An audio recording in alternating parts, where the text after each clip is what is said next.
Dhaka medical college হাসপাতালে রোগীদের সাথে প্রতারণা ও হয়রানির ঘটনায় ৩৩ জন দালালকে আটক করেছে যৌথ বাহিনী। অর্থদণ্ড সহ তাদের বিভিন্ন মেয়াদে কারাদণ্ড দেয়া হয়।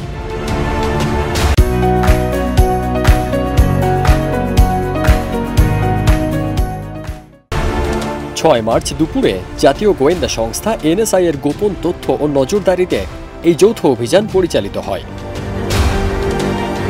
ঢাকা জেলার সিনিয়র সহকারী কমিশনার ও নির্বাহী ম্যাজিস্ট্রেট আফরিন জাহানের নেতৃত্বে হাসপাতাল চত্বর সহ বিভিন্ন ওয়ার্ড থেকে দালাল চক্রের সদস্যদের আটক করা হয়। তারা বিভিন্ন কৌশলে দীর্ঘদিন ধরে রোগীদের আর্থিকভাবে ক্ষতিগ্রস্ত করে আসছিল। গোয়েন্দা সূত্র জানায়, সবার পরিচয় ও সার্বিক তথ্য যাচাই করার পর মোট ৩৩ জনকে সর্বোচ্চ ৩ মাস সহ বিভিন্ন মেয়াদে কারাদণ্ড ও অর্থদণ্ড করা হয়। দালালদের মধ্যে ১৯ জন নারী ও ১৪ জন পুরুষ। এ বিষয়ে ঢাকা মেডিকেল কলেজ হাসপাতালের পরিচালক ব্রিগেডিয়ার জেনারেল মোহাম্মদ আসাদুজ্জামান বলেন, দালালিকে পেশা হিসেবে নিয়েছে হাসপাতালের কিছু দালাল। ধরা পড়ে ছাড়া পাবার পর আবারও তারা এই হাসপাতালে এসে রোগীদের নিয়ে ব্যবসা করে। এদের নির্মূলে আমাদের চেষ্টা অব্যাহত রয়েছে।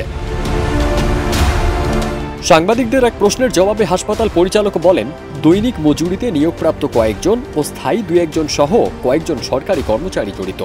এদেরকে চাকরি থেকে বাদ দিয়ে প্রয়োজনীয় ব্যবস্থা নেওয়া হবে। এর আগে গত বছরের নভেম্বরেও এমন অভিযানে ২১ জনকে আটক করেছিল যৌথ বাহিনী।